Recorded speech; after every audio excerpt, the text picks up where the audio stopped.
Baik. Assalamualaikum warahmatullahi wabarakatuh. Alhamdulillahirrahmanirrahim wa bihi nasta'in ala umuri dunya wa din wa ala alihi wa sahbihi wa salim amma ba'du.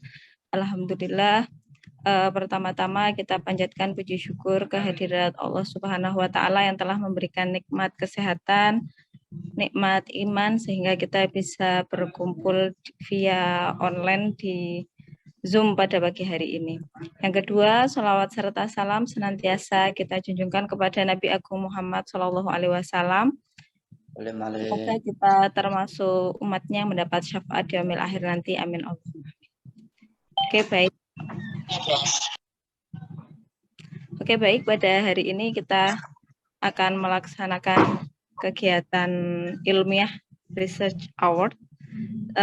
Teman-teman, nanti susunan acara pada hari ini yang pertama nanti akan dibuka oleh Bapak Dr. Muhammad Jaini MPD MAG, yang kemudian selanjutnya akan langsung ke materi yang akan dipimpin oleh Bapak Dr. Iskarim. Baik, sebelum memasuki acara, marilah kita buka acara pada pagi hari ini dengan bacaan basmalah bersama-sama. Bismillahirrahmanirrahim.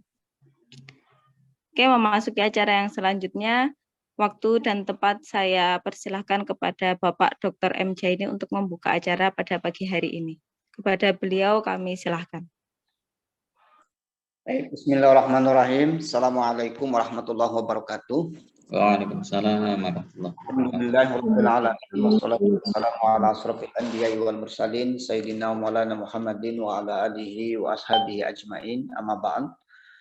Yang saya hormati Bapak Dekan Fakultas Tarbiyah dan Ilmu Keguruan, Bapak Dr. Haji Muhammad Sugeng Solehuddin MAG. Yang saya hormati para Wakil Dekan, Bapak Ibu Wakil Dekan. Yang saya hormati para Kaprodi dan Sekprodi. Nah, ini harus sudah dibiasakan Pak Dr. Iskarim. Pak Kaprodi. Prodi begitu ya.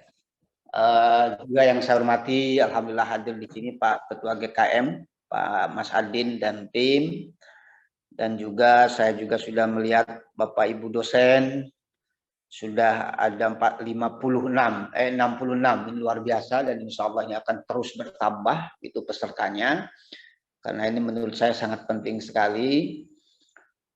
Dan juga yang sama-sama kita hormati narsum kita, dokter muda yang luar biasa, visioner, tampan, dan bersahaja, Bapak Dr. Muhammad Iskarim, SPD MSI. Jadi mohon maaf kalau kemarin di flyer ini ada sedikit kekeliruan dalam penulisan nama. Jadi sekali lagi mohon maaf yang sebesar-besarnya.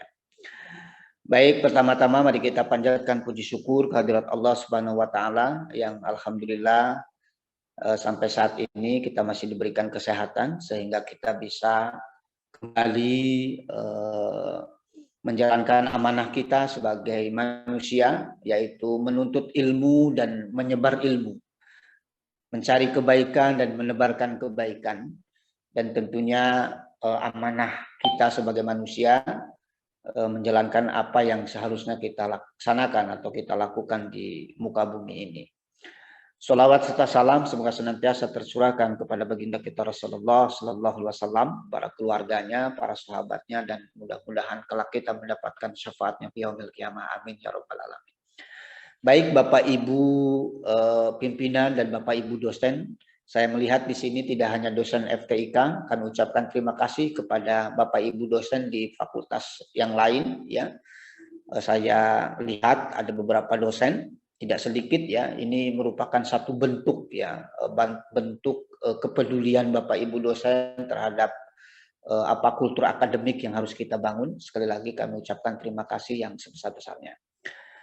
Baik Bapak Ibu, program RHE atau Research Hour Event ini merupakan program akademik yang sifatnya rutin mestinya. Tetapi karena beberapa hal sedikit terkendala, jadi mestinya 2 bulan sekali itu, at least ya, minimal itu paling tidak 2 bulan sekali. Tetapi karena memang kemarin kami di FTIK disibukkan dengan akreditasi, gitu ya, pengawalan akreditasi, sehingga agak sedikit tidak konsisten gitu. Tetapi alhamdulillah hari ini gitu ya, Selasa pagi ini, Selasa siang ya, jelang siang lah, kita bisa melaksanakan kembali. Ada beberapa nanti narsum yang juga akan kita minta untuk menjadi narsum di dalam RHI ini. Ada Pak Kamal, Dr. Kamal, ada Pak Bu Dr. Nur Hasanah, ada Pak Dr. Failasuf itu ya. Yang itu mungkin kita ketika ujian terbuka mereka, kita tidak sempat hadir. Nah, sarananya atau medianya kita diskusikan, kita bincangkan dalam kegiatan RHE ini. Dan tentu nanti ada beberapa dosen yang juga akan ujian terbuka ya. Dan tentu tidak hanya disertasi, saya kira RHE ini juga akan melibatkan dosen-dosen yang belum doktor juga untuk mempresentasikan atau mendiseminasikan hasil risetnya.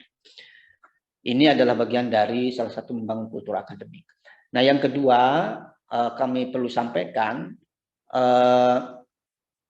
tema yang diangkat oleh Pak Dr. Iskarim ini cukup seksi ya, cukup menantang begitu ya, karena memang lembaga akhir-akhir ini pasca bertransformasi dari IAIN ke UIN ini memang membutuhkan arah ya, membutuhkan masukan, membutuhkan diskusi, diskus gitu ya, seperti apa itu arah terutama untuk mutu akademik ke depan. Nah, oleh karena itu kebetulan Pak Dr. Iskarim ya mengkaji disertasi terkait dengan penjaminan mutu, yang itu objeknya ini saya tidak tahu ini objeknya apa memang fokus di kampus kita atau mengkomparasi ya, membandingkan dengan kampus-kampus yang lain ya, sehingga ada semacam ada semacam perbandingan lah, atau komparatif sifatnya, komparatif studies itu ya. Nah, oleh karena itu ini sangat penting ya, dan kita tahu bahwa kalau kita misalnya melihat ya standar, sudah kita nggak usah terlalu jauh lah, standar saja, standar yang sudah dibuat oleh Lamdik itu sudah cukup sebuah lembaga pendidikan ini untuk mengukur standar akademik ya, atau standar tridharma perguruan tinggi ya, penelitian, pendidikan, penelitian dan pengabdian, terus kemudian publikasi ya, itu sudah cukup kalau kita misal melihatnya kriteria itu. Nah, bagaimana misalnya terkait dengan pemberdayaan? Lamdik ya, akreditasi yang 9 kriteria yang Lamdik itu juga menuntut ya kepemimpinan publik gitu ya, terus kemudian aksi-aksi kemanusiaan dosen ya, atau yang disebut dengan pengabdian ya, pengabdian masyarakat dosen, pengabdian masyarakat mahasiswa gitu, terus pengabdian masyarakat stakeholder sivitas akademik yang ada di kampus ini memang perlu diprogramkan atau perlu dipersiapkan. Saya kira cukup lah, syukur-syukur begitu ya, ada pengembangan-pengembangan lain misalnya terkait dengan pengembangan akademik yang bersifat global, internasional. Jujur saja Bapak Ibu, pengalaman kami di fakultas ya, 4 prodi di assessment lapangan, kami banyak yang gagap gitu. Gagap sebenarnya, tetapi kami berusaha untuk tenang, berusaha untuk mencari celah gitu ya. Contoh misalnya, kami gagap ketika ditanya misalnya, mana bukti implementasi kolaborasi internasional? Gagap kita. Gagap sekali. Untungnya ada beberapa dosen FTIK, beberapa dosen UIN yang kita klaim, padahal itu pengabdian internasionalnya itu di tahun 2023, yaitu Pak Waret 3 dan Pak Johar Sofi. Untung itu bisa masuk. Ya, selebihnya kita kebingungan. Ketika ditanya mana implementasi, kolaborasi, penelitian dan pengabdian mahasiswa dan dosen di tingkat internasional, kita gagap. Mana buktinya? Mana penelitian anggaran yang dibiayai oleh lembaga internasional? Kita gagap. Banyak yang gagap Bapak Ibu. Jadi sekali lagi, di satu sisi kita bersyukur 4 prodi di FTIK mendapatkan akreditasi nilai unggul. Tapi di sisi lain, sebenarnya kita harus menyadari, mengaca diri, bercermin. Banyak yang harus kita benahi. Banyak yang harus kita perbaiki kembali. Nah, jadi sekali lagi, Jangan pernah berhenti, jangan pernah puas dengan apa yang sudah kita capai. Ya, bisa jadi itu hanya yang sifatnya menampak. Tentu ya, perolehan unggul 4 prodi ini kita tidak bisa mengenyampingkan begitu saja. Itu semuanya by design. Semuanya dipersiapkan, termasuk RHE ini. Research Hour Event ini adalah bagian dari pemenuhan akreditasi. Jadi semuanya by design, gitu ya. Nah, baik, salah satunya apa dalam akred itu? Ya, membangun kultur akademik yang dilakukan oleh fakultas. Oleh karena itu perlu kami sampaikan, terutama kepada Bapak Ibu dosen semuanya, insya Allah untuk 2023 ini program fakultas akan hadir untuk pengembangan akademik dosen. Ada beberapa program yang kami pangkas, gitu ya, dan itu kami alihkan kepada dosen. Ya, sekalipun memang ya ujung-ujungnya yang koprot ya di Kaprodi dan Sekprodi dan di Wadek 1 gitu. Ujung-ujungnya. Kenapa? Karena memang arahnya untuk pengembangan akademik. Misalnya untuk di WD 1 kita sudah menyiapkan anggaran untuk dosen penelitian afirmasi dosen, penelitian dan pengabdian. Itu semuanya untuk pengembangan dosen dan juga untuk pemenuhan akreditasi lembaga. Yang kedua, dalam waktu dekat kita akan mengirim dosen-dosen ke Bali. Untuk apa? Untuk ikut academic writing tetapi pakai bahasa Inggris. Dan itu anggarannya cukup besar. Nanti kita akan seleksi Bapak Ibu dosen yang bisa diberangkatkan ke IALF Denpasar Bali. Siap-siap saja Bapak Ibu untuk mendaftar. Hanya 10 orang. Itu Bapak Ibu. Ini semuanya untuk pengembangan kompetensi dosen. Baik, saya kira itu yang bisa kami sampaikan. Nanti untuk diskusi lebih lanjut seperti apa arah akademik mutu penjaminan mutu ke depan, baik di tingkat fakultas maupun di tingkat universitas, mari kita bincangkan lah gitu.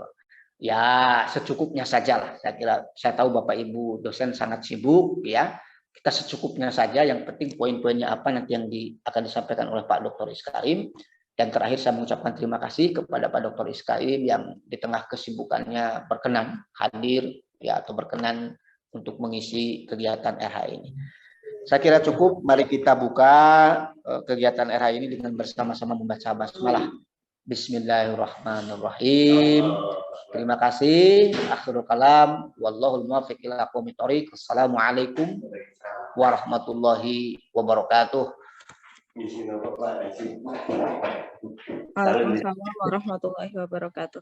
Terima kasih Pak Jaini atas waktunya berkenan membuka acara ini. Lanjut ke acara selanjutnya. Acara inti dari Research Hour event hari ini yaitu narasumber kita yang paling kece badai, yaitu Bapak Dr. Muhammad Iskarim, SPDI, MSI. Oke, baik, sebelum saya serahkan kepada beliau, sebelumnya saya mau memperkenalkan dulu profil singkat dari Bapak Muhammad Iskarim ini. Bapak Iskarim, nama lengkapnya adalah Muhammad Iskarim. Beliau lahir di Batang 22 Januari 1984. Jadi asalnya dari Batang.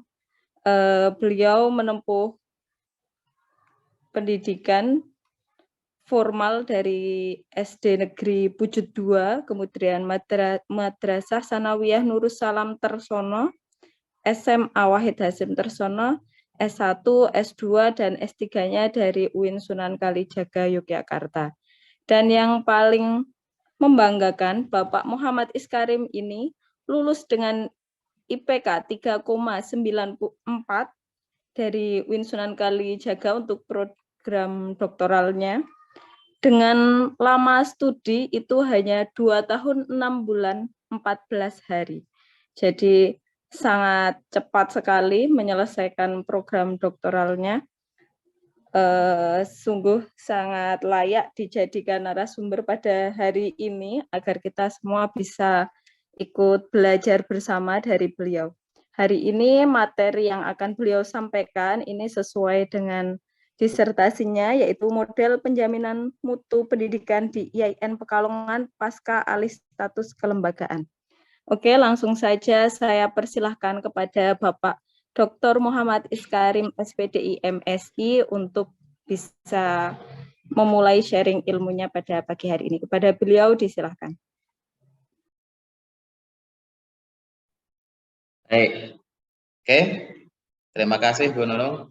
Bismillahirrahmanirrahim. Assalamualaikum warahmatullahi wabarakatuh.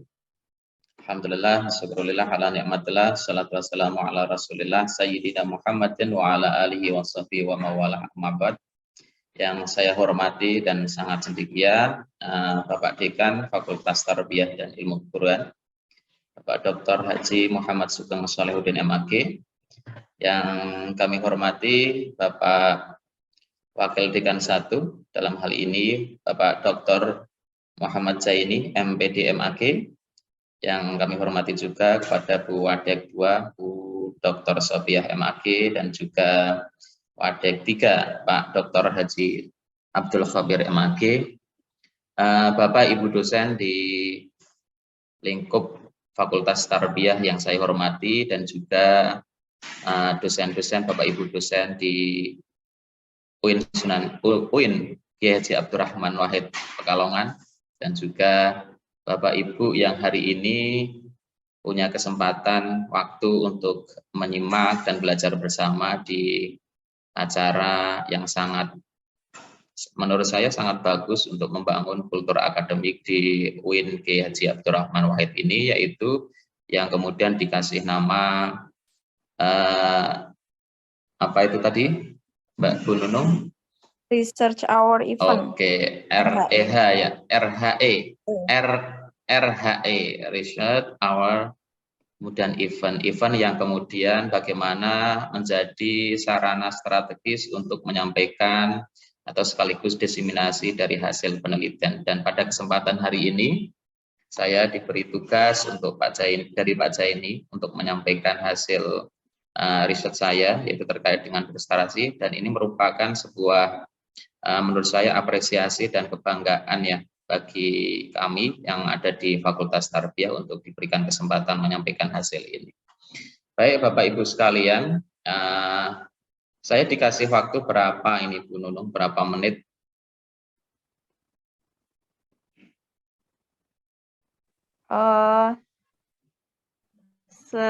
Nanti kita bagi sesi mawon ya Pak, nanti ada sesi tanya jawab gitu. Begitu, jadi baik. Pemaparan materi 30 menit mungkin, terus nanti dilanjut sesi tanya jawab dan penambahan mungkin kalau masih ada penambahan dari Pak Iskarim. Baik, mengalir saja ya Nggih.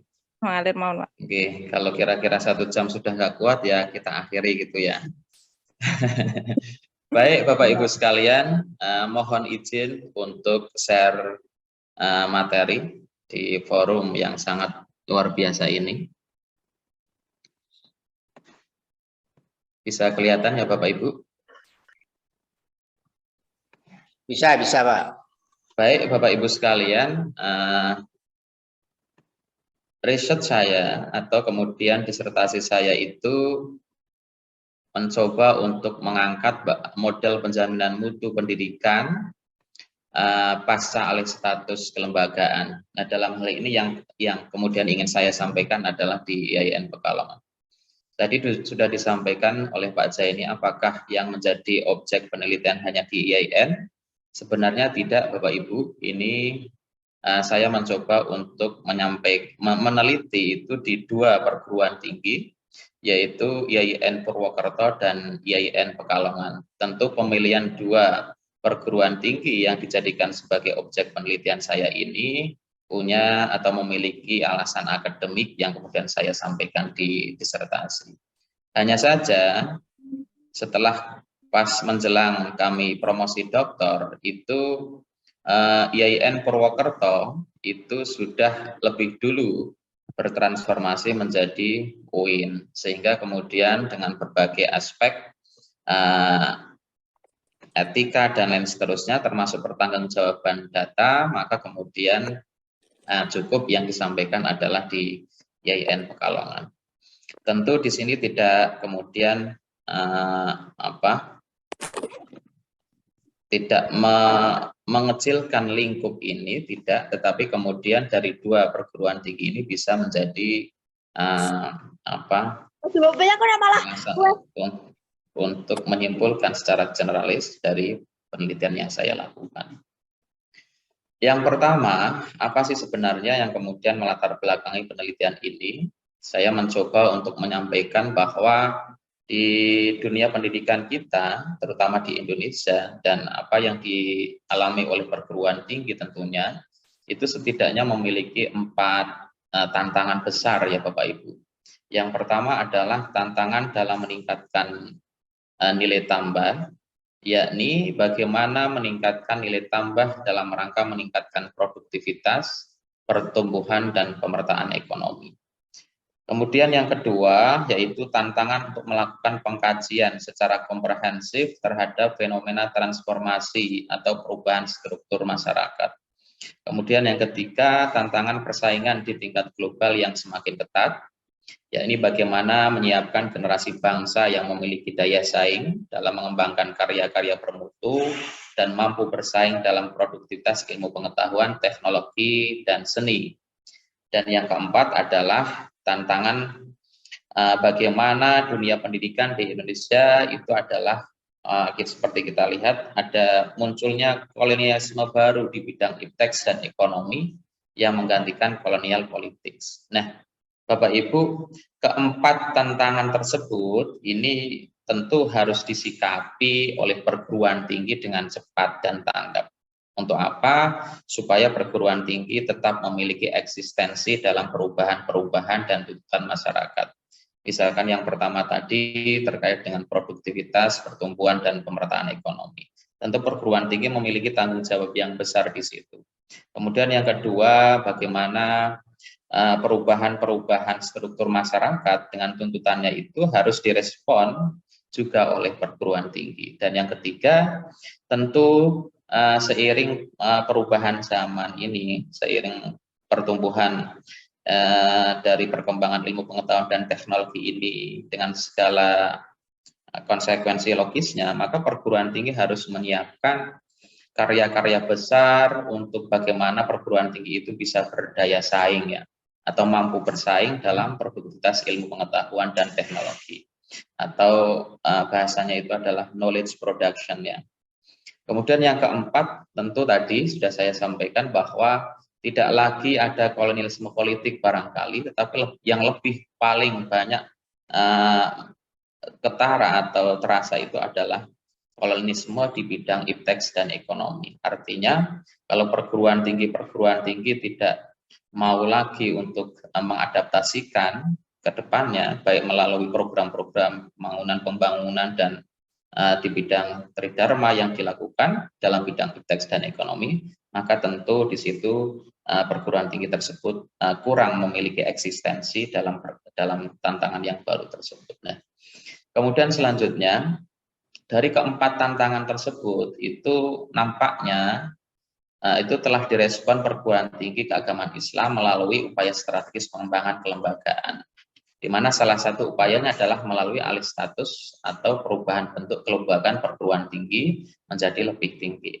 Alih status atau perubahan bentuk kelembagaan ini sebagaimana diamanatkan dalam PMA nomor 20 tahun 2020 pasal 2, itu salah satu tujuannya adalah bagaimana perguruan tinggi yang mengalami transformasi kelembagaan atau dalam hal ini diredaksikan alih status itu mampu meningkatkan mutu dan daya saing penyelenggaraan pendidikan tinggi keagamaan. Nah, kalau kita lihat Bapak Ibu, misalkan pada rentang tahun 2014 sampai dengan 2018 saja ya, itu telah terjadi beberapa perubahan bentuk kelembagaan yang dialami oleh PT KIN. Misal di tingkat IAIN saja, itu pada tahun 2014 ada satu yang mengalami perubahan menjadi IAIN, yaitu IAIN Purwokerto. Kemudian 2015 ada dua, yaitu IAIN Batu Sangkar dan IAIN Bukit Tinggi. Kemudian 2016 ada satu, yaitu IAIN Pekalongan. Dan 2018 itu ada 8 IAIN Bapak Ibu. Dan di tingkat UIN itu di tahun 2014 ada satu, yaitu UIN Wallace Songo, dan 2017 itu ada 6 yang bertransformasi dari IAIN menjadi Universitas Islam Negeri. Nah, data terbaru Bapak Ibu, tahun 2021 itu ada 6 yang bertransformasi atau mengalami alih status kelembagaan itu ada 6 ya Bapak Ibu. Ada UIN Syed Ali Rahmatullah Tulungagung, kemudian ada UIN Profesor Kiai Haji Saifuddin Zuhri Purwokerto, kemudian UIN Raden Mas Said Surakarta, UIN Sultan Haji Muhammad Idris Samarinda, kemudian UIN Kiai Haji Ahmad Siddiq Jember, UIN Fatmawati Soekarno Bengkulu, dan di tahun 2022 itu ditambah lagi dengan perubahan dari IAIN menjadi UIN itu ada 5, yaitu ada UIN Mahmud Yunus Batu Sangkar, UIN Syekh Muhammad Jamil Jambek Bukit Tinggi, UIN Kiai Haji Abdurrahman Wahid Pekalongan, dan UIN Syekh Ali Hasan Ahmad Ad-Dari Padang Sidimpuan, dan UIN Salatiga. Bapak Ibu, nah perubahan bentuk kelembagaan tersebut itu secara umum nampaknya belum secara signifikan diikuti peningkatan mutu dan daya saing sebagaimana yang tadi diamanatkan oleh PMA nomor 20 tahun 2020. Buktinya adalah, misalkan kalau kita lihat dari segi akreditasi saja, dari 12 IAIN yang mengalami perubahan sampai 2018 tadi ya, itu belum ada yang terakreditasi A. Begitupun halnya dalam jumlah keseluruhan IAIN saat itu, sampai 2018 itu ada 34 IAIN, itu juga belum ada yang memperoleh akreditasi. Di tingkat UIN saja, di tingkat UIN yang tadi perubahannya menjadi ada 17 UIN itu baru 7 yang terakreditasi A, sisanya masih B. Begitupun halnya sampai data 2023, sampai sekarang itu ada berapa tadi, maaf,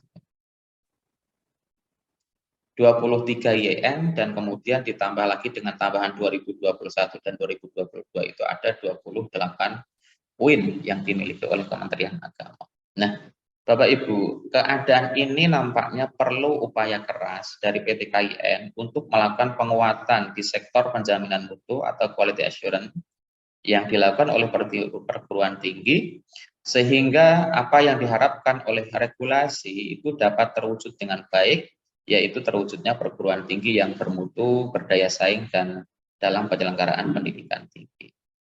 Nah, dalam perspektif teori Cheng, yaitu the wave paradigm of quality assurance, penjaminan mutu pendidikan di perguruan tinggi yang mampu menjawab persoalan perubahan zaman dan menjadikan perguruan tinggi bermutu dan berdaya saing adalah penjaminan mutu yang memenuhi 3 gelombang, yaitu internal quality assurance, interface quality assurance, dan future quality assurance. Nah, internal quality assurance ini ditunjukkan dengan upaya perbaikan internal kelembagaan perguruan tinggi yang disesuaikan dengan standar-standar atau spesifikasi yang telah ditentukan. Jadi kalau perguruan tinggi itu mencoba untuk menetapkan standar-standar mutu perguruan tinggi dan mencoba untuk bagaimana dalam pelaksanaan perguruan tinggi atau pengelolaan perguruan tinggi itu mengikuti standar tersebut, itu dalam perspektif Cheng masih pada gelombang internal quality assurance. Lalu yang kedua, setelah gelombang internal quality assurance, yaitu ada gelombang lanjutannya adalah interface quality assurance, di mana dalam gelombang interface quality assurance ini lebih memfokuskan pada bagaimana perguruan tinggi itu dapat memberikan layanan pendidikan dan akuntabilitas publik, sehingga harapan dan kepuasan stakeholders ini terpenuhi. Jadi gelombang yang lebih maju lagi itu adalah interface quality assurance. Setelah perguruan tinggi itu menetapkan standar mutu dan kemudian mencoba menyesuaikan pengelolaan perguruan tingginya dengan standar mutu yang ditetapkan, lalu yang selanjutnya adalah bagaimana perguruan tinggi itu memberikan layanan pendidikan dan akuntabilitas publik sehingga harapan dan kepuasan stakeholders terpenuhi. Kemudian tidak sampai di situ, yang gelombang ketiganya adalah future quality assurance.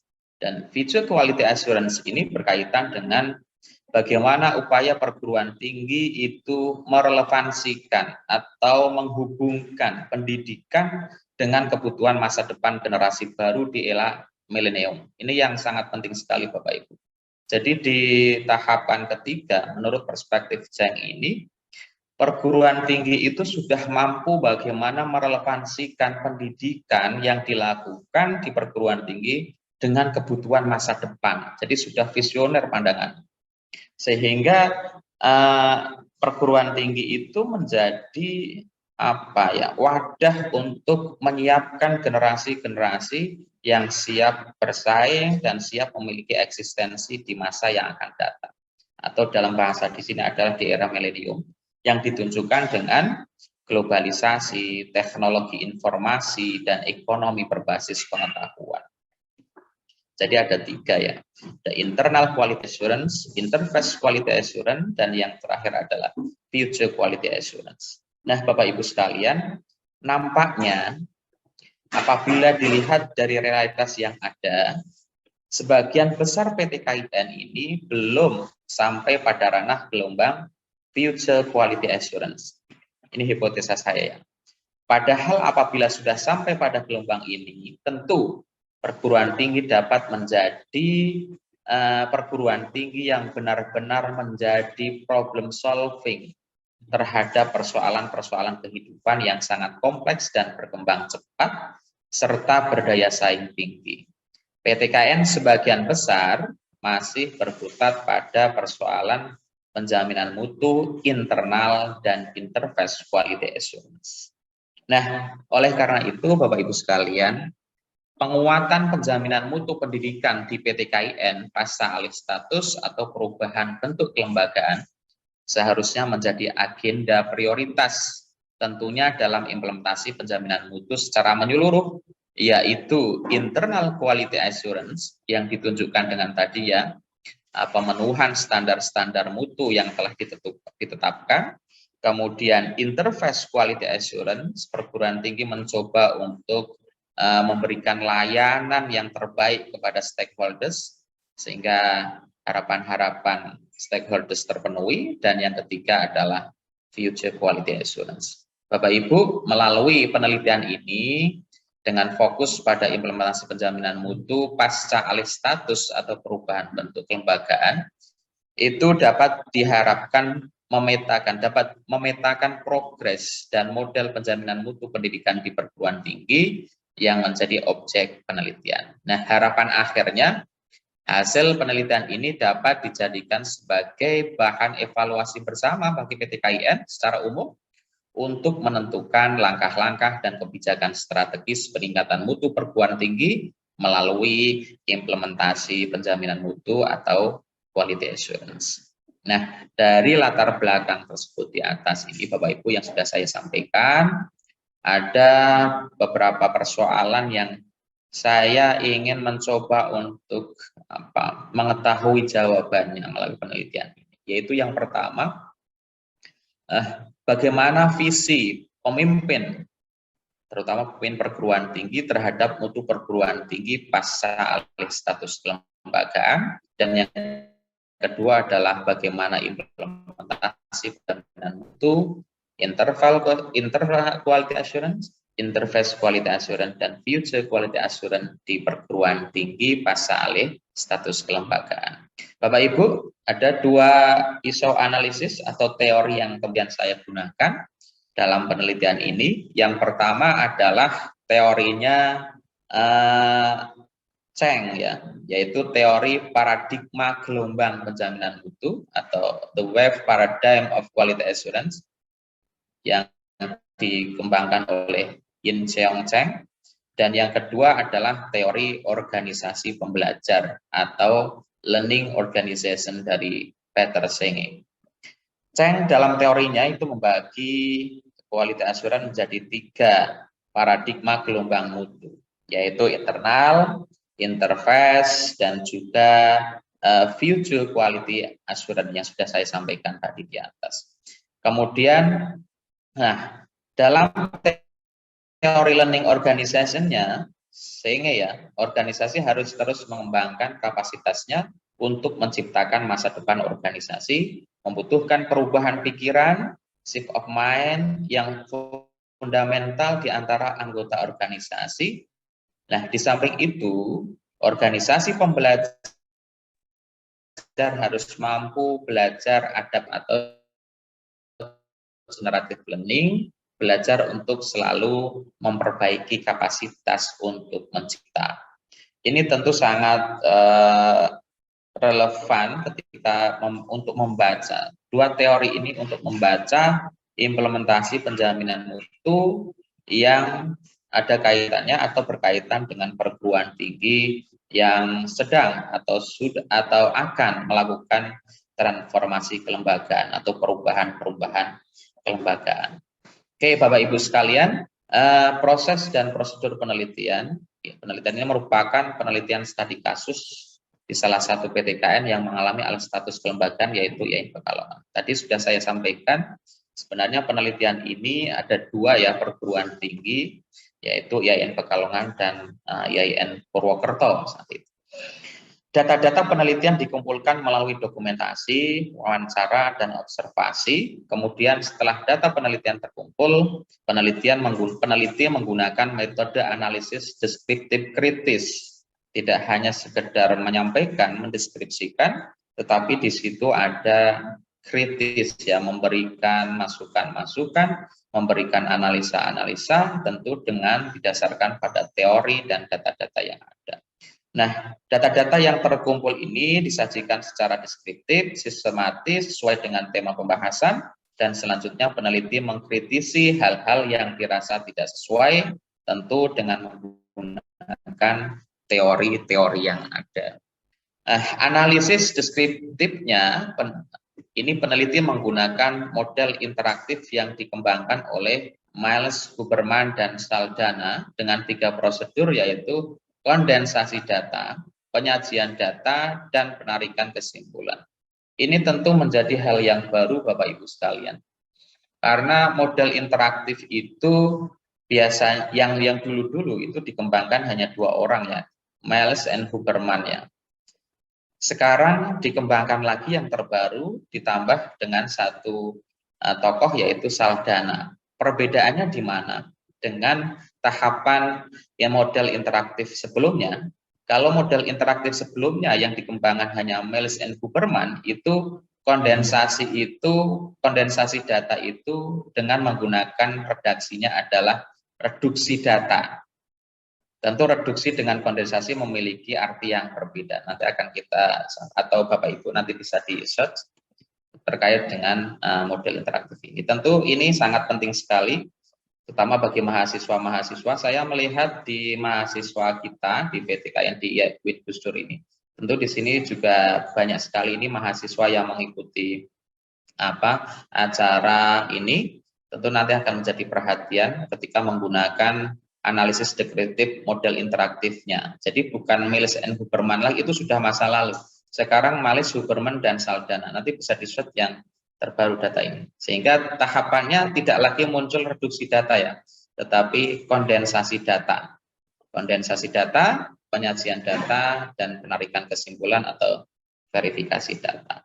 Semoga ini menjadi informasi baru bagi Bapak Ibu dan juga sekaligus mahasiswa.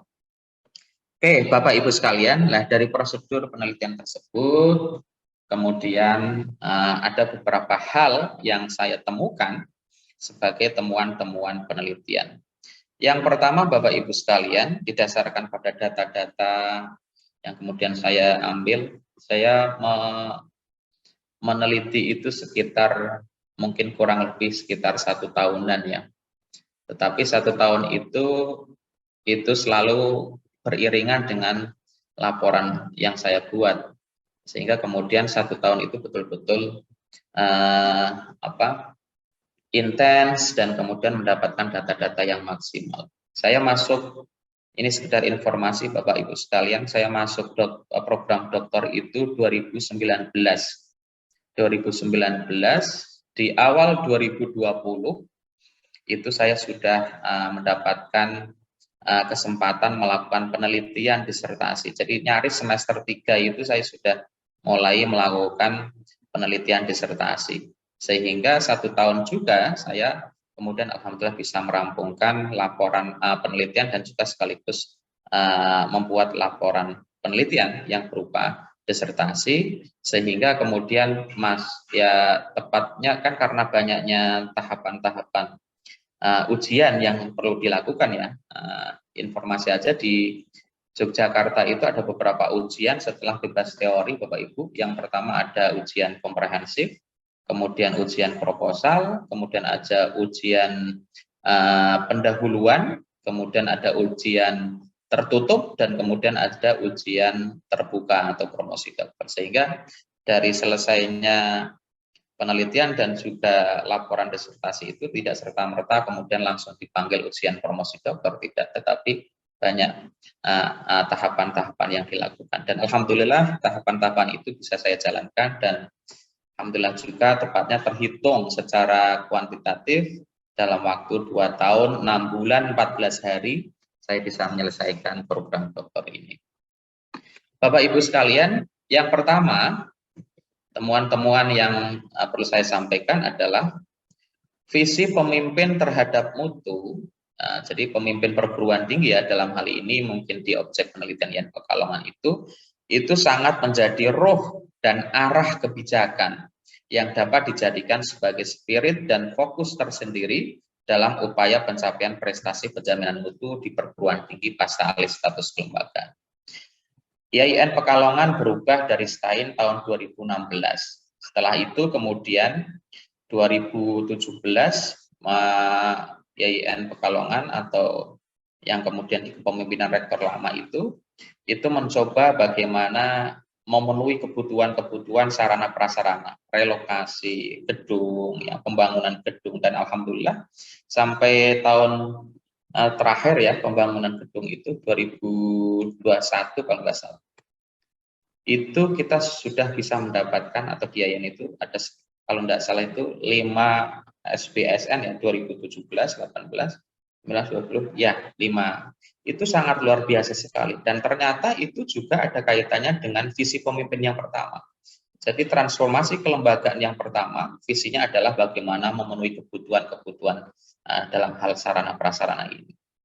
Berbeda halnya misalkan Bapak Ibu ketika tadi saya sudah sampaikan ya di objek di Purwokerto itu visi pemimpinnya adalah transformasi kelembagaan itu adalah bagaimana meningkatkan akreditasi prodi-prodi yang ada di sana. Sehingga di Purwokerto itu tidak terlihat bagaimana perkembangan atau pertumbuhan sarana prasarana yang sangat megah seperti halnya di IAIN, tetapi di sisi sana itu adalah kaitannya dengan peningkatan akreditasi. Sehingga pasca alih status kelembagaan dari STAIN menjadi IAIN itu dalam waktu kurang lebih 1 tahun itu bisa meningkatkan ada 8 prodi yang terakreditasi A saat itu. Meskipun sekarang sudah banyak ya disaingi oleh perguruan tinggi lain. Nah, dari beberapa data itu kemudian saya bisa memberikan gambaran bahwa visi pemimpin terhadap mutu itu menjadi roh dan arah kebijakan perguruan tinggi itu. Yang kedua, visi pemimpin terhadap mutu di IAIN Pekalongan itu kalau kita sudah fokus pada penjaminan mutu itu ya, itu lebih pada pengejawantahan mutu sebagai bentuk kesesuaian dengan spesifikasi atau standar perguruan tinggi di Indonesia. Atau dalam bahasa Cheng dan juga teman-temannya itu adalah quality as the conformance to specification or standard. Dan yang kedua adalah mutu dijawantakan sebagai kesesuaiannya dengan tujuan lembaga atau quality as fitness for purpose. Yang ketiga Bapak Ibu sekalian, nah model penjaminan mutu pendidikan di IAIN Pekalongan pada khususnya itu masih berada pada gelombang penjaminan mutu internal dan interface. Tadi sudah sampaikan internal itu kaitannya dengan bagaimana mencoba menetapkan standar-standar mutu sesuai dengan regulasi dan juga sesuai dengan kekuatan dan kelemahan yang dimiliki oleh perguruan tinggi dan bagaimana untuk memenuhinya. Dan yang kedua adalah sudah mulai masuk di interface quality assurance. Bagaimana perguruan tinggi IAIN Pekalongan itu mencoba menjadi perguruan tinggi yang bisa memberikan layanan pendidikan dan juga akuntabilitas publik kepada masyarakat. Sementara untuk model penjaminan mutu future itu dapat dikatakan belum menjadi agenda terencana dalam implementasi penjaminan mutu di perguruan tinggi tersebut. Bahkan mungkin saja di PTKIN lain. Yang tadi sudah sampai bagaimana merelevansikan pendidikan yang dikelola di perguruan tinggi itu untuk membaca masa depan generasi bangsa di era milenium itu. Nampaknya belum, dan ini saya kira menjadi PR bagi perguruan tinggi khususnya di IAIN Pekalongan yang sekarang sudah berubah menjadi UIN, itu tentu menjadi wadah yang atau kesempatan yang lebih terbuka lagi untuk bagaimana masuk kepada gelombang future quality assurance. Bagaimana perguruan tinggi itu mampu merelevansikan pendidikan dengan kebutuhan masa depan generasi yang akan datang di era milenium. Penjaminan mutu internal di perguruan tinggi ini ditunjukkan dengan upaya-upaya perbaikan internal kelembagaan yang mengacu pada standar-standar nasional pendidikan, baik di bidang pendidikan, penelitian maupun pengabdian kepada masyarakat. Sementara yang kedua, tadi sudah saya sampaikan, interface quality assurance itu perguruan tinggi senantiasa berusaha meningkatkan layanan pendidikan dan akuntabilitas publik untuk memenuhi harapan stakeholder perguruan tinggi. Nah, pemenuhan harapan atau kepuasan stakeholders ini juga merupakan bagian dari pemenuhan spesifikasi atau standar tertentu yang ditekankan pada penjaminan mutu internal atau internal quality assurance. Nah, dalam implementasi learning organization di perguruan tinggi negeri PTKIN dibutuhkan 6 disiplin pembelajaran, yaitu system thinking, personal mastery, mental models, building service, dan learning team, dan regulatory intelligence. Bapak Ibu sekalian, kalau menggunakan perspektifnya Senge, yaitu learning organization, itu hanya pada learning team, system thinking, personal mastery, mental models, building service, learning team. Dan yang ke 1, 2, 3, 4, 5, yang ke-6 ini adalah merupakan temuan saya, yaitu regulatory intelligence. Bagaimana perguruan tinggi itu mampu memiliki kemampuan untuk pembacaan secara detail dari regulasi-regulasi yang ada dan mampu menerjemahkan dalam bentuk action atau fasilitasi ya yang baik di dalam perguruan tinggi. Jadi tidak hanya system thinking, personal mastery, mental model, building service, learning team, tetapi di PTKIN itu juga membutuhkan satu yang kemudian saya memberikan tambahan, itu adalah regulatory intelligence, kecerdasan atau kemampuan bagaimana menerjemahkan regulasi-regulasi ada. Karena perguruan tinggi negeri itu tidak akan pernah bisa terlepas ya atau selalu berdasarkan pada regulasi-regulasi yang ada. Oke, Bapak Ibu sekalian. Nah, ini ilustrasi perkembangan model penjaminan mutu yang saya sampaikan tadi, bahwa perguruan tinggi keagamaan Islam negeri, khususnya di kampus IAIN Pekalongan, itu dalam proses, kalau saya gambarkan ini adalah kereta api gitu ya, itu perjalanannya baru mulai masuk ke interface quality assurance. Namun semoga aja ini harapan, ini menjadi sebuah harapan ke depan, apalagi dengan perubahannya dari IAIN ke UIN, di tahun 2022 ini itu menjadi angin segar dan sekaligus angin surga, itu bagaimana untuk mempercepat laju perguruan tinggi sebagaimana layaknya kereta api ini untuk masuk pada future quality assurance atau perguruan tinggi yang mampu merelevansikan pendidikan dengan kebutuhan generasi bangsa di masa mendatang di era milenium. Nah, Bapak Ibu sekalian, di setiap penelitian memang kami yang khususnya di UIN Sunan Kalijaga itu diharapkan mampu menghasilkan sebuah teori ya. Ini perbedaannya antara S1, S2, tentu S3 itu sampai mampu menghasilkan atau merekonstruksikan teori. Nah, saya menawarkan teori dari hasil penelitian ini adalah yang kemudian saya namai dengan teori lokomotif mutu perguruan tinggi. Dalam lokomotif perguruan tinggi ini ada harapannya perguruan tinggi yang mengalami transformasi kelembagaan dan yang akan mengalami transformasi kelembagaan melalui lokomotif mutu perguruan tinggi ini mudah atau mempercepat laju tadi ya, gerbong kereta yang kemudian saya gambarkan dengan kereta api itu menjadi perguruan tinggi yang berkualitas atau higher education quality, di mana di situ dibutuhkan lokomotif. Kenapa saya menggunakan nama lokomotif? Karena lokomotif itu adalah bagian terdepan dari gerbong. Jadi gerbong itu mau lambat atau cepat itu tergantung di lokomotifnya gitu ya.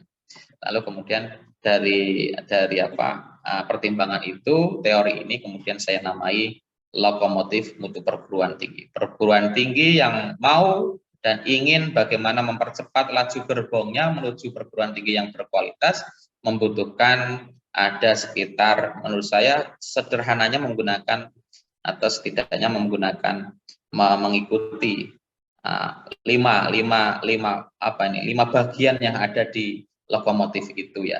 Yang pertama adalah visi dan komitmen pemimpin, karena ini sangat penting sekali. Visi dan komitmen pemimpin. Pemimpin harus punya visi dan komitmen yang jelas dan juga terukur untuk bagaimana membawa gerbong kereta perguruan tinggi ini menjadi lebih baik di situ. Ini visi dan komitmen ini sangat penting sekali. Kemudian yang kedua adalah kepemimpinan transformasional. Tentu kepemimpinan transformasional ini sangat dibutuhkan sekali dalam pasca alih status kelembagaan menuju perguruan tinggi yang lebih berkualitas. Kemudian ada agen mutu perubahan, kemudian ada learning organization, dan yang terakhir adalah perguruan tinggi itu harus mampu menerapkan continuous improvement atau perguruan tinggi yang selalu mau dan mampu untuk berbenah diri secara terus-menerus, meningkatkan kualitas diri secara terus-menerus. Tidak boleh stagnan. Kalau stagnan akan termakan oleh kebutuhan masyarakat, kebutuhan perkembangan zaman yang semakin cepat. Boleh dikatakan perubahan zaman semakin cepat, selalu berubah, maka perguruan tinggi pun juga harus mengikutinya. Oke, nah berdasarkan temuan dan fakta penelitian tadi, ya saya mencoba menyampaikan teori lokomotif mutu perguruan, di mana ada 5 aspek tadi, ada visi dan komitmen pemimpin, komitmen transformasi, agen mutu perubahan, learning organization, dan partisipasi. Nah, kelima aspek ini itu dapat dijadikan sebagai penggerak atau lokomotif dalam penjaminan mutu perguruan tinggi untuk mewujudkan pendidikan yang bermutu. Mutu pendidikan tinggi di sini diartikan sebagai perbaikan internal kelembagaan atau internal, kemudian peningkatan layanan pendidikan dan akuntabilitas publik atau interface, dan kemudian peran serta aktif perguruan tinggi dalam menyiapkan generasi baru di masa mendatang atau future quality assurance. Peneliti berpendapat bahwa melalui implementasi teori lokomotif mutu perguruan tinggi ini itu dapat mempercepat laju gerbong kereta api perguruan tinggi menuju terwujudnya mutu perguruan tinggi, yaitu baik di internal, interface, maupun di future. Namun demikian, Bapak Ibu sekalian, lokomotif mutu perguruan tinggi ini itu menuntut kehadiran masinis perguruan tinggi yang profesional dan memiliki kapabilitas manajerial yang tinggi. Nah, ini menjadi poin penting juga Bapak Ibu sekalian. Setelah lokomotif itu memiliki bagian-bagian penting tadi, maka di sana dibutuhkan kehadiran masinis. Kalau dalam perguruan tinggi, masinis itu adalah pemimpin, rektor, itu yang memiliki profesionalisme atau profesionalitas dan memiliki kapabilitas manajerial yang tinggi sehingga mampu menjalankan lokomotif itu dengan baik. Bapak Ibu sekalian, demikian apa yang saya dapat sampaikan. Ya, sebagai manusia biasa ya Bapak Ibu, peneliti percaya bahwa upaya manusia tentu banyak kekurangan dan tanpa menafikan adanya juga kelebihan yang terkandung di dalam. Saya kira itu Bu Nunu, apa yang bisa saya sampaikan. Selanjutnya saya serahkan kepada Bu Nun. Terima kasih Bu Nun. Oke, terima kasih Pak Iskarim atas penyampaian hasil penelitiannya yang sangat luar biasa. Penelitian sedemikian kerennya hanya ditempuh dalam waktu sesingkat-singkatnya. Apresiasi yang luar biasa untuk Pak Dr. Iskarim. Jadi dari penelitiannya Pak Iskarim ini beliau menemukan teori baru yaitu lokomotif lokomotif penjaminan mutu perguruan tinggi gitu ya. Lokomotif mutu perguruan tinggi.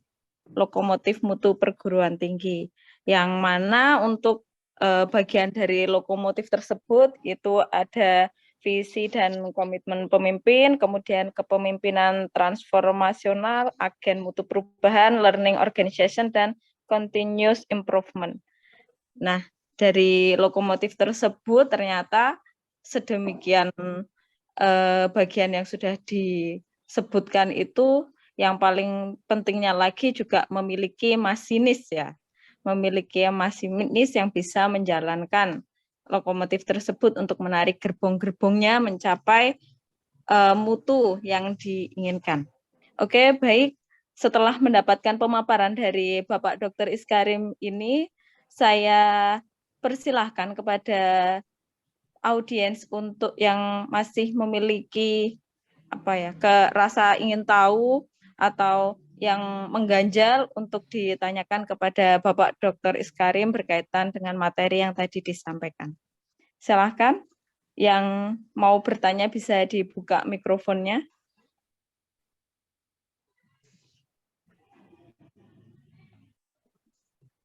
Tadi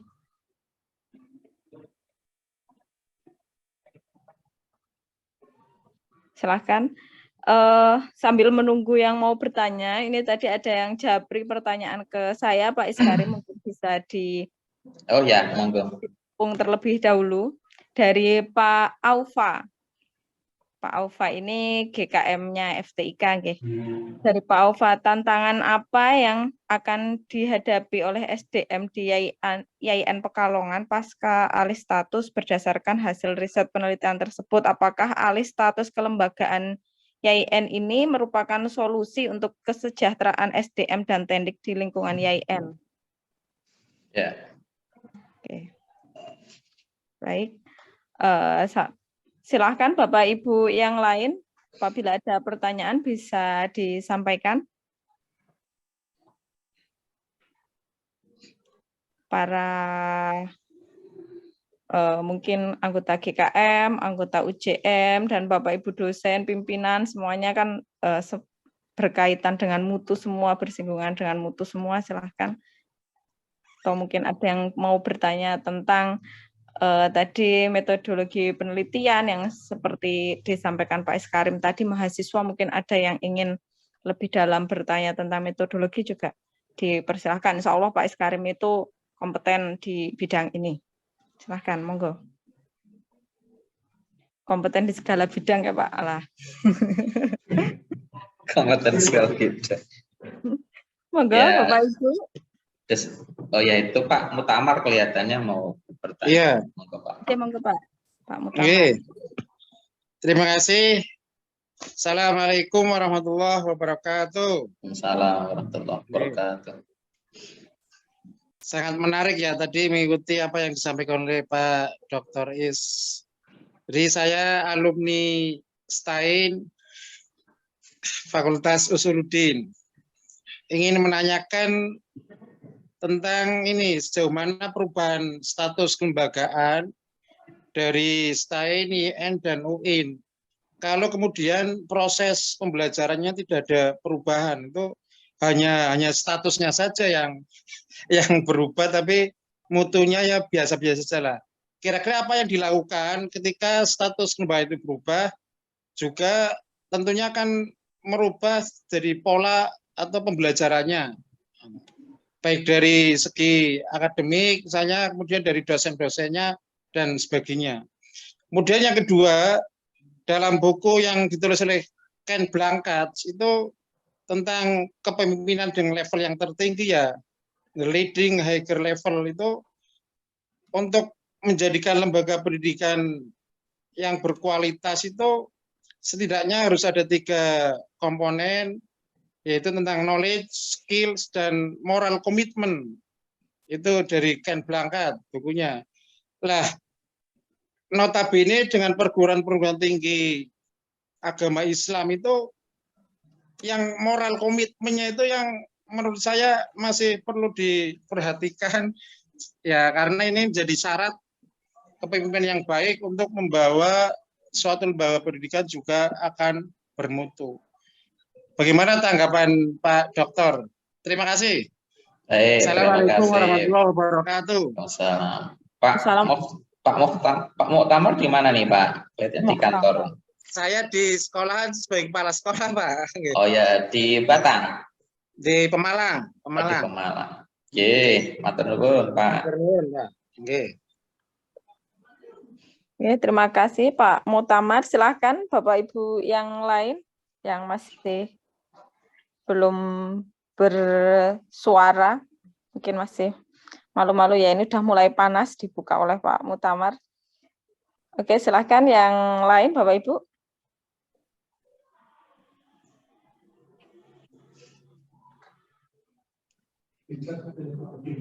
Atau bisa saya komentari dulu Bu Nunung. Itu ada di chat kelihatannya Pak Adin juga menyampaikan pertanyaan.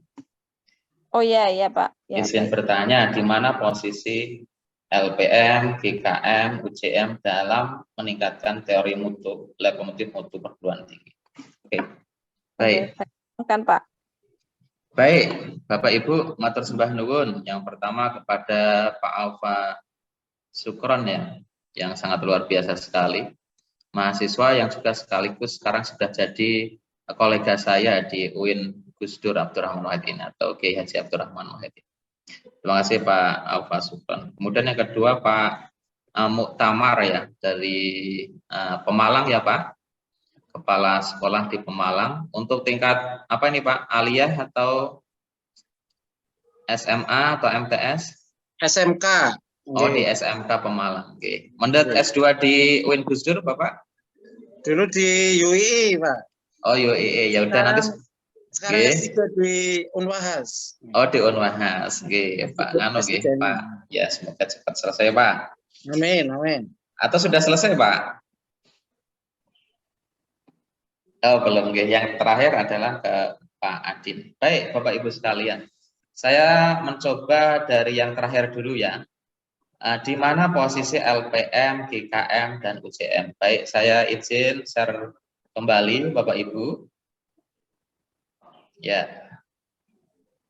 Ini ya Bapak Ibu. Jadi di lokomotif mutu perguruan tinggi ada 5 hal yang kemudian saya ingin menawarkan. Visi dan komitmen pemimpin, kemudian kepemimpinan transformasional, agen mutu perubahan, learning organization, dan continuous improvement. Di laporan yang sangat lengkap, mungkin nanti di disertasi, Bapak Ibu bisa akses juga di perpustakaan. Kalau tidak, nanti bisa japri saya, insya Allah saya kirimkan versi lengkap dari disertasi, bisa untuk baca. Jadi di mana posisi LPM, GKM, UGM? Di sini ada agen mutu perubahan. Nah, agen mutu perubahan ini ada 2 Bapak Ibu, yaitu agen mutu utama dan agen mutu pendukung. Agen mutu utama itu adalah pemimpin itu sendiri. Ya, kalau di tingkat rektor, di tingkat perguruan tinggi, rektor ya, kemudian di tingkat dekanat itu ada dekan, di tingkat berikutnya ada kaprodi. Itu adalah agen mutu utama. Sementara LPM, GKM, dan UGM itu adalah agen mutu pendukung. Antara agen mutu utama dan agen mutu pendukung itu harus memiliki komitmen yang sama, harus memiliki komitmen bersama. Saya di laporannya memberikan semacam kritik setelah melihat data-data yang ada, baik di IAIN ataupun di Purwokerto. Komunikasi antara agen mutu utama dengan agen mutu pendukung itu ternyata perlu dibangun kembali, terutama dalam komitmen dan juga komunikasi. Komunikasinya harus saling integrat, mendukung, tidak lagi hanya sekedar menjadi bagian teknis. Misalkan di GKM UJM itu hanya bagian teknis untuk mengumpulkan berkas-berkas saja misalkan. Itu tidak, tapi menjadi agen mutu yang bersinergi betul, bahkan memiliki komitmen yang sama, duduk bersama, saling memberikan masukan, saling memberikan tambahan-tambahan keilmuan dan juga share-share yang bermanfaat untuk bagaimana mendukung mutu bersama, baik di tingkat perguruan tinggi, di tingkat dekanat maupun di tingkat kaprodi ya, di kepala prodi. Jadi antara LPM dengan rektor GKM dengan dekan atau pimpinan di dekanat dan UJM di tingkat kaprodi harus memiliki sinergisitas baik dalam hal komunikasi maupun dalam komunikasi. Begitu Pak Adin ya, posisinya masuk di agen mutu pendukung di situ. Baik, kemudian yang kedua. Terima kasih Pak Dokter. Ya, sip, monggo. Saya yakin di kampus kita sudah mulai terbangun untuk komunikasi. Baik, sehingga sekali lagi mungkin agen mutu pendukung itu menjadi mitra ya, mitra yang betul-betul sinergis. Bukan lagi sebagai mitra yang, maaf, kritik saya itu bukan hanya sekedar mungkin petugas yang mengumpulkan berkas-berkas saja, atau kemudian pemenuhan standar-standar saja, tapi memang betul-betul menjadi mitra strategis dalam meningkatkan mutu di perguruan tinggi ini. Kemudian yang kedua, itu saya acak aja nih, Pak Alfa Supron ini, tantangan apa yang dihadapi SDM Pasalis status kelembagaan? Ya, dan juga sekaligus nanti menyinggung terkait dengan pertanyaannya Pak Muktamar ya, terkait dengan itu. Tentu perubahan kelembagaan ini dari dari STAIN menjadi IAIN ataupun IAIN menjadi UIN itu harus dibarengi dengan peningkatan SDM, baik dari segi kualitas, baik dari segi kuantitas maupun dari segi kualitas. Dari segi kuantitas jelas, perubahan dari IAIN menjadi UIN itu membuka peluang besar untuk perguruan tinggi membuka prodi-prodi baru. Apalagi setelah menjadi UIN itu pasti ada kesempatan yang sangat lebar sekali membuka prodi-prodi yang umum ya. Ini kelihatannya sudah mulai ada prodi bahasa Indonesia, dan kemudian kalau tidak salah di FTK sudah mulai diajukan ya Pak Wadek, itu ada prodi IPA. Tentu perubahan prodi atau perubahan atau pertambahan prodi baru ini itu sangat membutuhkan sekali kuantitas dosen atau jumlah dosen yang sesuai dengan bidang studi prodi yang dibuka. Kalau tidak ditambah ya nanti malah repot sendiri ya, membuka rumah tetapi kita kesulitan untuk siapa yang akan menghuninya, itu kan menjadi PR bersama bagi kita. Di samping kuantitas juga kualitas. Tentu menjadi UIN atau instansi yang tertinggi dalam level lembaga ini, TKIN itu menuntut peningkatan kualitas dosen. Kalau kualitas dilihat bisa dari yang pertama adalah dari segi pendidikan. Kalau sekarang S2 banyak, maka ke depan harus setidaknya 50%. Kalau melihat di Pak Adin mungkin udah, atau Pak Alfa yang masuk di PKM itu kan, untuk mendapatkan akreditasi yang sangat unggul itu, doktor yang kemudian bergerak lektor kepala kan harus sekian persen dari jumlah dosen yang ada ya. Jumlah kita dosen kita kan sekitar 232 ya untuk dosen PNS, ditambah dengan dosen tetap non PNS itu. Sampai saat ini kemarin saya tanya ke bagian KPP itu, ditambah dengan 27 yang dosen tetap non PNS. Tentu di situ harus ada sekitar, sementara yang doktor itu baru sekitar 55 orang. Artinya masih berapa persen itu harus betul-betul ditingkatkan. Nah, dari segi kualitas pendidikan itu harus ditingkatkan. Grade atau kemudian pendidikan, kualifikasi pendidikan dosen itu harus ditingkatkan dari S2 menjadi doktor, dan sekaligus nanti berikutnya adalah ke guru besar. Karena sampai saat ini kita kan masih sampai pada jumlah guru besar yang baru 5 ya. Sementara FTIK sendiri kan kalau tercatat dari homepage-nya baru 1 ya, yaitu Prof. Zainal Mustaqim. Semoga ini Pak Dekan dari FTIK, Pak Dr. Muhammad Sugeng Solihun segera turun ini kubesnya, diikuti oleh Pak Jaini, kemudian diikuti oleh Pak Dek 1 ya, diikuti oleh Bu Sofian dan Pak Hoker, dan juga yang lainnya. Jadi dari segi itu Pak Alfa harus menambah kuantitas dan terpenting adalah kualitas. Kalau menambah kuantitas saya kira ini mengikuti regulasi yang ada ya, karena PTKIN itu di bawah Kementerian Agama Negeri itu memang untuk kuota kan tidak kemudian sebebas-bebasnya, yang menentukan di situ ditentukan oleh regulasi dan kebijakan dari pusat. Yang tidak kalah menariknya adalah dan juga menjadi PR bersama kita adalah meningkatkan kualitas dosen dari S2 menjadi S3. Ini yang menjadi salah satu tantangan, terutama di IAIN Purwokerto ya. Jadi saat Purwokerto itu mau akreditasi itu dosen-dosennya sudah settle, sudah bergelar doktor dan kemudian lektor dan juga ada lektor kepala. Tapi setelah penambahan baru dosen-dosen baru yang notabene masih S2 ya, dan juga mungkin belum asisten ahli karena masih pertama kan masih cadus, itu ternyata juga menjadi kendala tersendiri dalam pengajuan akreditasi. Sehingga barangkali ini menjadi sebuah pertimbangan tersendiri ke depan. Barangkali ketika kita mengajukan untuk menambah jumlah dosen ya sudah mulai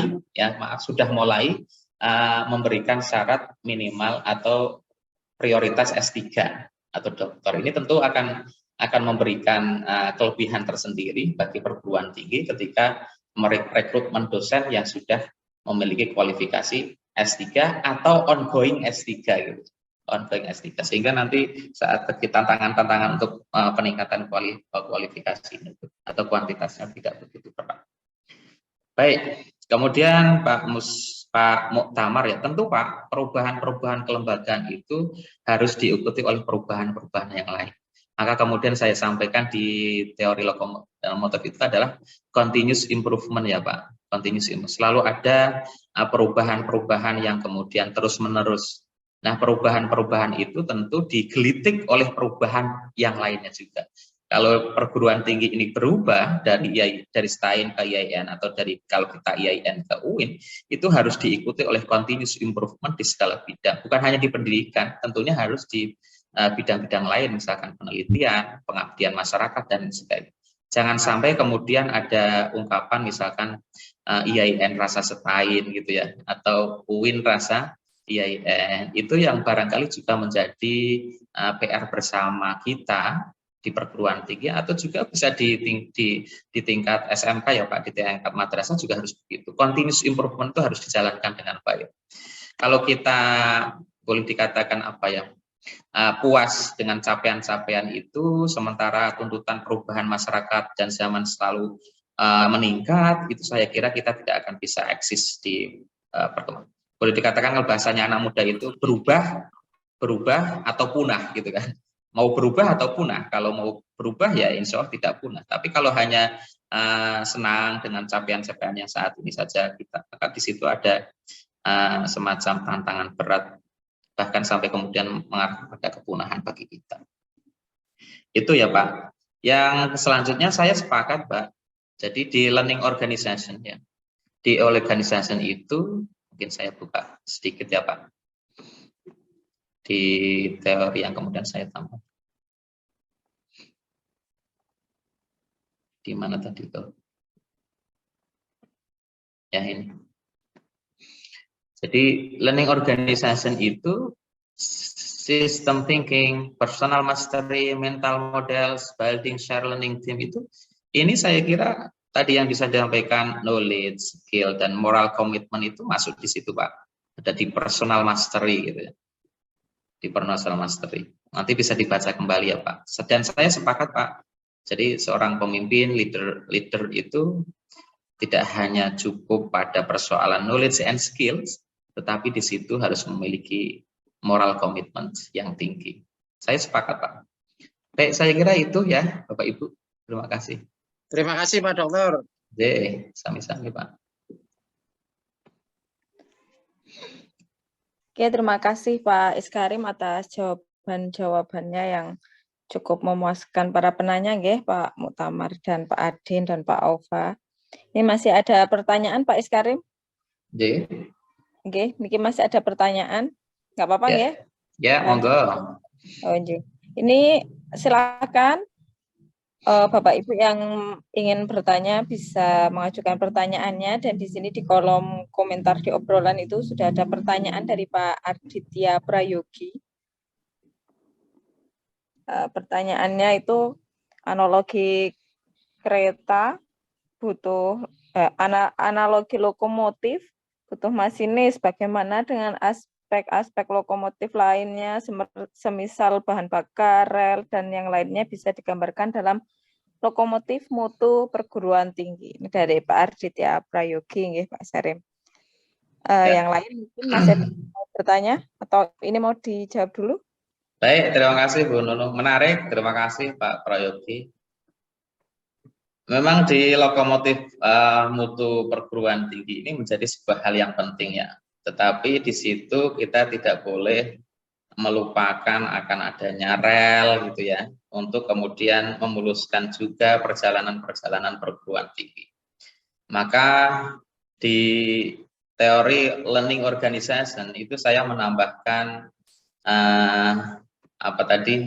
bagaimana regulasi-regulasi itu dibaca dengan baik oleh perguruan tinggi.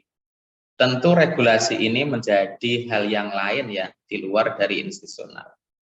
Maka kemudian ada sebuah pertanyaan, apakah perguruan tinggi itu untuk meningkatkan performa kualitasnya itu hanya membutuhkan regulasi? Ya, jawaban saya tidak. Jadi tidak hanya regulasi, tetapi harus fasilitasi. Nah, ini sudah masuk di tadi Pak Prayogi di learning organization-nya itu. Saya masukkan adalah regulatory intelligence. Bagaimana perguruan tinggi itu membaca dengan baik kemampuan-kemampuan yang dimiliki oleh perguruan tinggi untuk mengejawantahkan regulasi-regulasi itu dengan sebaik-baiknya. Di situ dibutuhkan sekali oleh perguruan tinggi. Tentu tidak hanya regulasi, tetapi dibutuhkan fasilitasi. Itu aspek di luar dari internal di lokomotif perubahan tadi, itu, lokomotif mutu perubahan. Terima kasih Pak Prayogi. Monggo selanjutnya barangkali Bu Nunung kalau masih ada kita share aja. Atau barangkali yang lain di sini saya kira tidak banyak sekali ya, termasuk dari Pak Muktamar atau dosen-dosennya yang dapat memberikan gambaran informasi-informasi penting terkait dengan penjaminan mutu. Kita bersama untuk bagaimana knowledge production atau bagaimana menghasilkan sebuah pengetahuan yang kemudian pengetahuan itu tidak hanya sekedar untuk diri kita, tetapi bagaimana untuk dimanfaatkan. Di laporan penelitian saya sudah juga menyampaikan bahwa hasil-hasil penelitian kita itu tentunya tidak hanya digunakan pada kita saja sebagai peneliti, tetapi peneliti itu kemudian bisa disebarluaskan. Knowledge production itu tidak cukup, tetapi harus kemudian disampaikan, di-share kepada yang lainnya untuk dimanfaatkan. Sehingga salah satu item yang penting dalam akreditasi itu adalah bagaimana hasil penelitian dosen-dosen, peneliti-peneliti itu bisa dimanfaatkan untuk bahan proses pembelajaran. Nah, itu yang kemudian sangat penting sekali, dan aspek-aspek yang lain. Oke, begitu Bu Nunung. Oke, terima kasih Pak Iskarim. Ya. Kalau nanti Bapak Ibu membutuhkan laporan yang lebih detail di disertasinya, sepertinya saya sudah menyampaikan di perpustakaan. Kalau tidak ya nanti kita sampaikan. Atau kalau mau secara detail nanti bisa saya jabarkan untuk Bapak Ibu sekalian. Oke, mungkin Bapak Ibu yang mau menyusul Pak Iskarim lulus dalam waktu 2 tahun bisa Ya, japri Pak Iskarim. Oh gitu, apa itu ya? Enggak. Barangkali ada tips-tipsnya. Ya, Gitu. ya memang minta nomor HP-nya Pak Iskarim. Oh ya Pak, nanti Bu Nunung disampaikan Bu Nunung. Ngapunten, saya juga mahasiswanya Pak Maragustam, Dokter. Oh ya, Pak Maragustam, Pak Maragustam Siregar, ya. Oke. Oke. Bisa ditulis Pak nomor saya, nanti ada ditulis Bu bisa atau bisa diman, Oke. 0856. Oke. 0856 4321 Oke. 7999. 9-nya 3 nggih. Nggih, Bapak Ibu. Oke. Kami nggih, Bapak Ibu. Dan perlu disampaikan bahwa memang alhamdulillah kami dari 9 ini sekedar informasi ya Bapak Ibu. Kami dari 9 yang ditugaskan di tahun 2019 alhamdulillah ada sudah sekitar berapa, ada 4 yang sudah lulus alhamdulillah, dan itu lulusnya juga sangat cepat-cepat Pak. Saya itu 2 tahun 6 bulan, kemudian Pak Kuat di UIN Wali Songo itu ada 2 tahun 7 bulan, ada selisih sekitar berapa hari dari saya. Kemudian Pak Failasub di UNY itu juga 3 tahun, insya Allah beberapa hari yang akan datang atau beberapa waktu yang akan datang akan mengisi event ini juga. Itu luar biasa juga Pak Failasub juga, beliau mendobrak, tidak kemudian melakukan promosi doktor, tapi promosi doktornya bisa diganti dengan publikasi 2 jurnal yang terindeks Scopus, sehingga tidak kemudian promosi dokter. Itu bisa selesai dalam waktu 3 tahun. Artinya S3 itu dokter ini kita bisa memberikan gambaran tidak perlu lama-lama lah, terutama Pak, tidak perlu lama-lama, artinya bisa diselesaikan dengan dalam waktu yang sesingkat-singkatnya, tetapi memiliki kualitas yang baik. Lebih baik cepat berkualitas tetap daripada lama berkualitas atau lama yang tidak juga berkualitas. Atau bahasa jeleknya itu lebih cepat meskipun tidak baik, ya, atau dalam bahasa guru besar saya itu mengatakan itu barangkali menjadi semangat. Segera selesaikan S3 Anda meskipun disertasinya jelek, katanya begitu ya. Daripada lama diselesaikan, 7 tahun diselesaikan, disertasinya juga tetap jelek. Betul. Tapi yang terbaik adalah ya cepat, tapi juga berkualitas. Gitu harapannya. Baik, saya kira itu. Ini masih ada yang mau bertanya atau tidak? Kalau tidak bisa dicukupkan, Pak Iskarim? Enggak. Jam 11 ini karena sudah tidak ada yang bertanya, kami cukupkan. Pak Iskarim ada closing statement atau tidak? Monggo kalau mau ada closing statement. Ya, baik, closing saya terkait dengan ini dan juga kaitannya dengan ini, ya perlu sekali kita selalu bagaimana menyesuaikan dengan tuntutan perubahan zaman. Kita aja Bu Nunung, continuous improvement itu sangat perlu sekali. Sampai kapanpun sebelum kita meninggal atau sebelum kita pensiun, kalau kita di instansi ya, maka cobalah untuk bagaimana kita selalu meningkatkan kualitas di hari berikut, hari ini, hari besok, hari dan seterusnya. Continuous improvement, terutama dalam kualitas diri kita, mindset kerja kita, kemudian bagaimana kinerja kita, dan seterusnya. Pendidikan kita, dan kalau di pendidikan ya pendidikan kita. Kalau sampai saat ini teman-teman semua masih S1, segera lanjutkan S2 yang mahasiswa. Kalau teman-teman dosen yang saat ini masih S2, segera S3. Kalau teman-teman yang sedang S2, yang sedang S3, segera selesaikan S3 kita. Masih banyak sekali PR-PR yang kemudian menunggu kita. Saya kira itu Bu Nunung, bahasanya berubahlah kita atau kita mengalami kepunahan itu sendiri. Baik, terima kasih Bu Nunung. Agar tidak punah kita harus berubah berarti ya Pak Iskarim. Betul. Terima kasih Pak Iskarim untuk waktunya, untuk sharing ilmunya. Insya Allah bermanfaat untuk kami semua yang menjadi peserta pada hari ini, meningkatkan semangat keilmuan, dan juga saya rasa ini sangat bermanfaat untuk mendobrak semangat dari dosen-dosen yang mungkin masih membutuhkan studi lanjutan, yang masih S2 tadi disuruh S3, yang S3 disuruh cepat lulus, ngoten nggih Pak. Nggih. Sekali lagi saya ucapkan terima kasih kepada Pak Dr. Muhammad Iskarim SPDI MSI atas berkenannya mengisi acara di Research Hour event pada hari ini. Semoga bermanfaat untuk kita semua dan juga kembali kepada Pak Iskarim. Karena sudah cukup, mari kita tutup acara pada siang hari ini dengan bacaan hamdalah bersama-sama. Alhamdulillahirobbilalamin. Baik, terima kasih. J. Terima kasih Pak FTIK ya, terima kasih Pak Wadek 1, terima kasih Pak Dekan, dan terima kasih kepada semuanya Bapak Ibu sekalian, termasuk juga terima kasih kepada mahasiswa-mahasiswa FTIK yang hari ini mengikuti event ini. Semoga bermanfaat. Amin, amin, Allahumma amin. Ya, pesertanya luar biasa tadi, tembus sampai 100 lebih, berarti banyak yang antusias untuk mengikuti acara ini. Oke, baik. Kita tutup acara pada siang hari ini. Saya pribadi juga mohon maaf atas kekurangannya dalam acara hari ini. Assalamualaikum warahmatullahi wabarakatuh. Waalaikumsalam warahmatullahi wabarakatuh. Terima kasih Pak Wadek, Pak Dekan, Bu Nunung, semua Bapak Ibu. Mohon izin dulu. Oke.